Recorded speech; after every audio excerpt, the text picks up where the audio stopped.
Hi, everyone. Welcome to today's NEDA Connections. I'm Claire Misko. I'm the CEO of the National Eating Disorders Association. And today, I'm really pleased to welcome back to NEDA Connections, Dr. Cynthia Bulik and Dr. Christine Peat.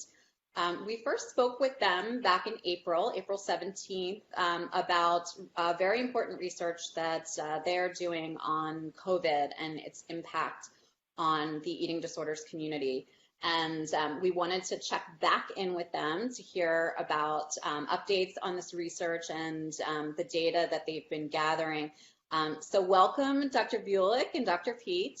Thank you for joining us today. Thanks for having us back, Claire.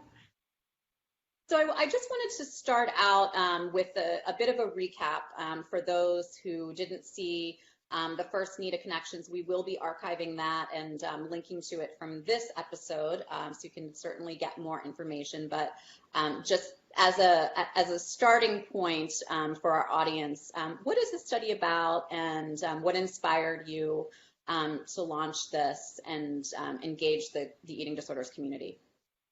Sure, thanks, Claire. So, back really soon after the pandemic really hit and lockdowns were starting around the world, we noticed an increase in the number of calls that we were getting to our unit for people seeking treatment. And right away, we started asking the question, what's the impact that COVID is going to have on people with eating disorders?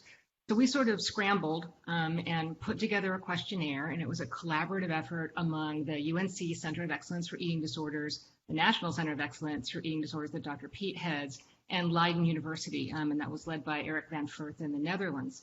And yet Termershausen, a PhD student in Sweden, actually worked on the paper as well. And what we did is we ended up surveying about 511 people in the United States, 510 people in the Netherlands, just to try to capture the impact that COVID is having on people with eating disorders. And, presaging what's going to happen, we set it up as a longitudinal study. So we're going to be going back, and we have been going back to people monthly to see how things are changing. And given how absolutely unpredictable this pandemic has been, we're going to be capturing a lot of different waves as the pandemic unfolds and evolves differentially in different countries. Great, and I think to add to some of what Cindy was saying, part of our real impetus here was making sure that we could communicate what we were finding to the people that need it the most. So making sure that the clinicians that are providing this type of care have an understanding of maybe what their patients are going through. Maybe you are a family member or a caregiver, having a better sense of some of the challenges, some of the stressors that are really uniquely impacting those with eating disorders was of really paramount importance for us. Thank you. And can you talk about some of the preliminary findings? What have you been discovering through this research? Yeah, so one of the things that we learned out of China very early on is that people with pre-existing mental health problems actually found the pandemic to be even more challenging. So it's sort of like it's challenging for all of us. We're all feeling increased anxiety, increased depression. But people who come into the pandemic already suffering are sort of seeing an exacerbation of some of the problems they had before. And indeed, that's what we saw in our results as well. And they sort of aligned with what people's diagnosis was. So people with anorexia nervosa reporting that they were restricting more. People with bulimia and binge eating disorder were saying that they were binging more. And a lot of people were talking about concerns about their eating disorder getting worse because they're stuck in a triggering environment, because they have less social support. And early on in the pandemic, when we weren't sure what was going to happen with the food chain, people were really worried about whether they were going to have access to food that was consistent with their meal plans.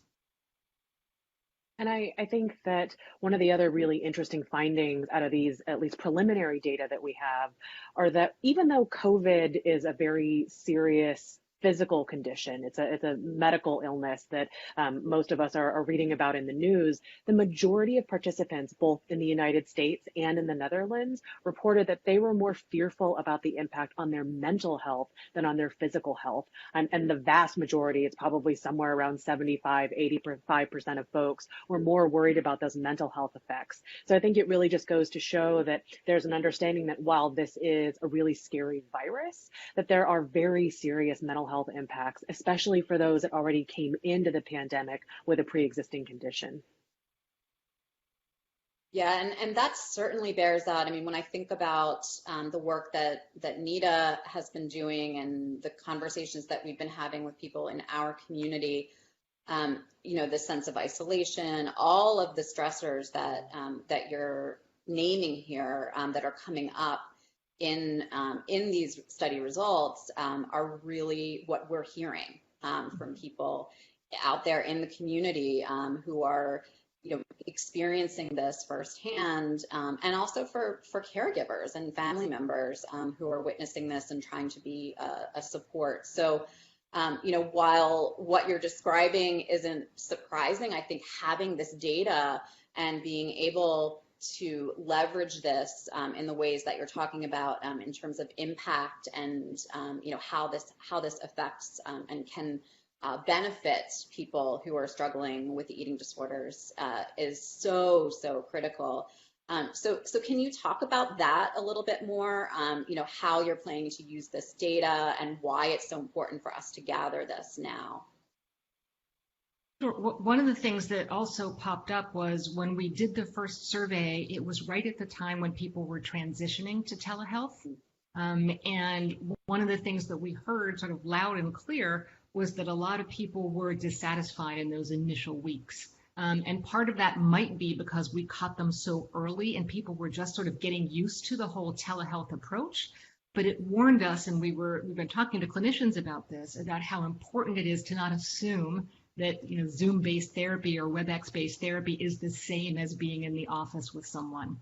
So I know NCEED, and Christine can talk about this more than I can, is doing a lot to really reach out to clinicians to make sure that they're working with their patients to develop a collaborative understanding of what's working and what isn't working in terms of telehealth. And I think that that's one of the really crucial things about having these data in the first place, is making sure that we are making data-based decisions in terms of how we're delivering care, the way in which we're reaching out to patients. I think that one of the challenging things, and this is not news to the NEDA audience, is that, there's this stereotype about eating disorders, especially being these kind of, choices that people make instead of, brain-based biological illnesses. And I think that part of what we can do with these data are really demonstrate that this is having a far-reaching effect on people with these conditions, that they're worsening over time, that this is specific to the COVID pandemic. And I think that having real numbers to demonstrate that is incredibly important. And again, to kind of piggyback on what Cindy was saying about giving this information to clinicians, I think that that's really been a part of what NCEED has been focused on, is making sure that clinicians are aware that, yes, there are telemedicine options that are available and that those are really important for our patients. But we might have to give an extra layer of thought in terms of how we're delivering that care when we're doing it virtually. Maybe there are different pieces that we need to touch on in the therapy relationship that maybe we don't do when we're sitting in the room together. So although the data that we have aren't that nuanced to give us those specifics as of yet, it is something for us to be considering as we're continuing to do telemental health in this time. Yeah. Hey, Claire, can I jump in with one more thing that I just thought of? It was something that we were talking about before we went live. And that is, people are going back to universities and colleges within the next couple weeks. And one of the ways we haven't used these data yet, but we can starting today, is saying we need to pay attention to this as people are going back to college. I mean, we don't know what's going to happen. I mean, it's sort of unfortunately predictable that it's not going to be 100% easy, going back with the pandemic, because we already have some early data to suggest that it might not go real well. But, student health services and wellness services need to be aware, especially with all the changes that are going to be happening in terms of food availability. Every school seems to have some different plan. You're going to go up to the cafeteria, get a box, take it back to your dorm or your car or whatever. And the whole eating scene at university is going to be disrupted. And that's probably going to have a pretty profound effect on people with eating disorders. So another way we can use the data is to help them plan over the next couple weeks.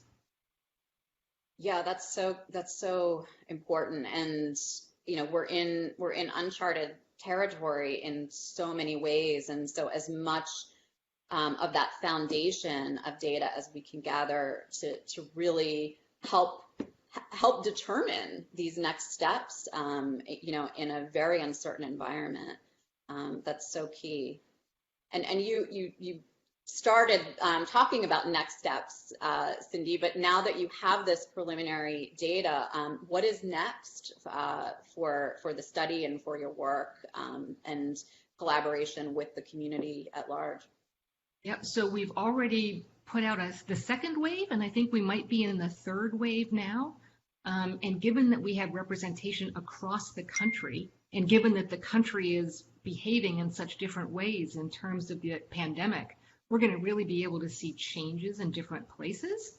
And the other thing that we're going to do is we've analyzed the quantitative data, so the things we have numbers on, but we also had a bunch of free text responses where people could just sort of like talk about what they're anxious about, what their challenges are. And we haven't even started to delve into those answers yet.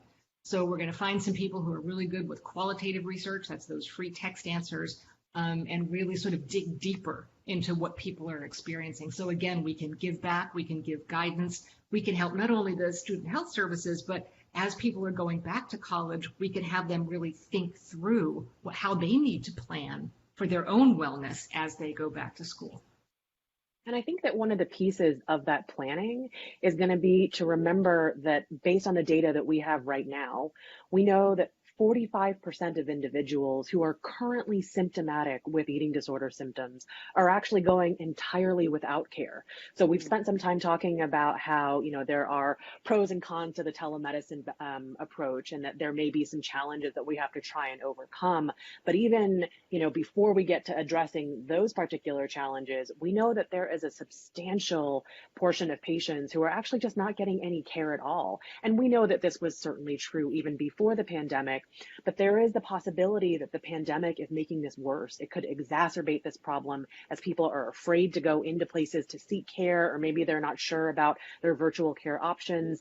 So I think that we really also want to use these data to advocate for better access to care for all of our patients. Yeah. Well, and that's certainly top of mind for NEDA in our advocacy work, and again, really matches up with what we're hearing from our community. So I want to thank you both for the work that you're doing, to highlight this issue and, and to make sure that we are using these data for change and to help the people who need it. So I'll ask if either of you have anything else that you want to add about the study, or just a message for our audience. And as I mentioned, we will be including a link to the first interview that we did with Dr. Peat and Dr. Bulik, so you can learn more about the study, and also any future updates on the work that they're doing. So I will give you both the last words here. I would just tell people to take care, stay safe, keep your physical distance, but also don't isolate. Isolation is, eating disorders breed in isolation. So however you can get that social support at this point, even if it is virtual, get it, because it really does help. Absolutely. And I would just piggyback on that by saying thank you to everyone that's participated in our survey so far. We absolutely couldn't have this data or any of these findings without your help. So a big thank you to everybody who's been willing to donate their time to contribute to these research efforts. Well, thank you both, as always, for the work that you're doing. And we will be checking back in with you and continue to keep the NEDA community updated on this work and this important study. Thank you all in the NEDA audience for joining us, and we will see you again for the next NEDA Connections.